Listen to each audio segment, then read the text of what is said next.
আয়াত ২৫। وبشر الذين آمنوا وعملوا الصالحات أن لهم جنات تجري من تحتها الأنهار كلما رزقوا منها من ثمرة رزقا قالوا هذا الذي رزقنا من قبل وأتوا به متشابها ولهم فيها أزواج مطهرة وهم فيها خالدون।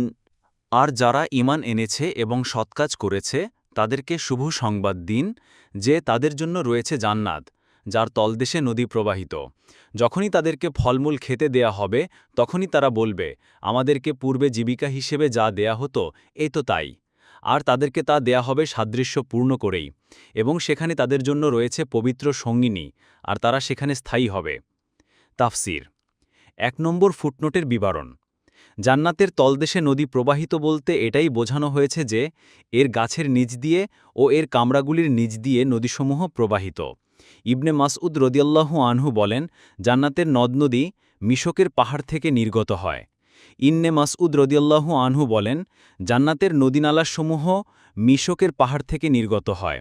আনাস ও ইবনে আব্বাস রদিয়াল্লাহু আনহুমা থেকে বর্ণিত যে জান্নাতের নহরসমূহ খাদ হয়ে প্রবাহিত হবে না।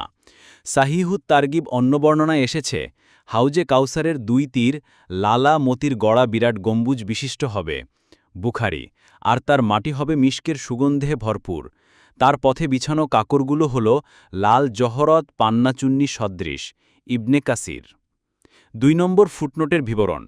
জান্নাতবাসীদেরকে একই আকৃতি বিশিষ্ট বিভিন্ন ফলমূল পরিবেশনের উদ্দেশ্য হবে পরিতৃপ্তি ও আনন্দ সঞ্চার।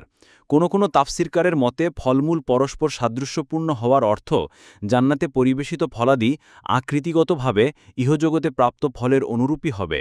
সেগুলো যখন জান্নাতবাসীদের মধ্যে পরিবেশন করা হবে তখন তারা বলে উঠবে, অনুরূপ ফল তো আমরা দুনিয়াতেও পেতাম, কিন্তু স্বাদ ও গন্ধ হবে সম্পূর্ণ ভিন্ন ধরনের। অপর কোনো তাফসিরকারের মতে ফলমূল পরস্পর সাদৃশ্যপূর্ণ হওয়ার অর্থ জান্নাতে পরিবেশিত ফলমূলাদি দেখে জান্নাতীগণ বলবে যে এটা তো গতকালও আমাদের দেয়া হয়েছিল। তখন জান্নাতের খাদেমগণ তাদের বলবে যে দেখতে একই রকম হলেও এর স্বাদ ভিন্ন।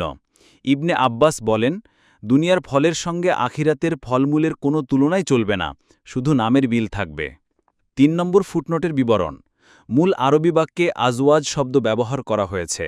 এটি বহুবচন। এর একবচন হচ্ছে জাউজ, অর্থ হচ্ছে জোড়া। এই শব্দটি স্বামী বা স্ত্রী অর্থে ব্যবহার করা হয়। স্বামীর জন্য স্ত্রী হচ্ছে জাউজ, আবার স্ত্রীর জন্য স্বামী হচ্ছে জাউজ। তবে আখেরাতে আজওয়াজ অর্থাৎ জোড়া হবে পবিত্রতার গুণাবলী সহকারে। জান্নাতে পবিত্র ও পরিচ্ছন্ন স্ত্রী লাভের অর্থ তারা হবে পার্থিব যাবতীয় বাহ্যিক ও গঠনগত ত্রুটি বিচ্যুতি ও চরিত্রগত কলুষতা থেকে সম্পূর্ণ মুক্ত এবং প্রস্রাব পায়খানা, রজস্রাব, প্রসবোত্তরস্রাব প্রভৃতি যাবতীয় ঘৃণ্য বিষয়ের ঊর্ধ্বে। অনুরূপভাবে নীতিভ্রষ্টতা, চরিত্রহীনতা, অবাধ্যতা প্রভৃতি আভ্যন্তরীণ ত্রুটি ও কদর্যতার লেশমাত্র তাদের মধ্যে পাওয়া যাবে না। তাদের গুণাগুণ সম্পর্কে বিভিন্ন আয়াতে এসেছে যে তাদের সঙ্গে থাকবে আয়তনয়না, ডাগর চোখ বিশিষ্টাগণ। সূরা আস-সাফফাত। আরও বলা হয়েছে যে তারা যেন পদ্মরাগ ও প্রবাল। সূরা আর রহমান। আরও এসেছে, আর তাদের জন্য থাকবে ডাগর চোখ বিশিষ্টা হুর, যেন তারা সুরক্ষিত মুক্তা। সূরা আল ওয়াকিয়া।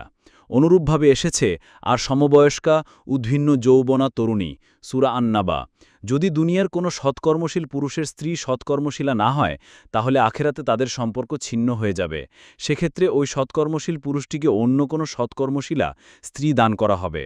আর যদি দুনিয়ায় কোনো স্ত্রী হয় সৎকর্মশীলা এবং তার স্বামী হয় অসৎ, তাহলে আখেরাতে ওই অসৎ স্বামী থেকে তাকে বিচ্ছিন্ন করে কোনো সৎ পুরুষকে তার স্বামী হিসেবে দেয়া হবে। তবে যদি দুনিয়ায় কোনো স্বামী স্ত্রী দুজনেই সৎকর্মশীল হয় তাহলে আখেরাতে এই সম্পর্কটি চিরন্তন ও চিরস্থায়ী সম্পর্কে পরিণত হবে। ৪ নম্বর ফুটনোটের বিবরণ। বলা হয়েছে যে জান্নাতের সুখ স্বাচ্ছন্দ্য ও ভোগবিলাসের উপকরণসমূহকে যেন দুনিয়ার পতনশীল ও ক্ষীয়মান উপকরণসমূহের ন্যায় মনে করা না হয়, যাতে যে কোনো মুহূর্তে ধ্বংস ও বিলুপ্তির আশঙ্কা থাকে।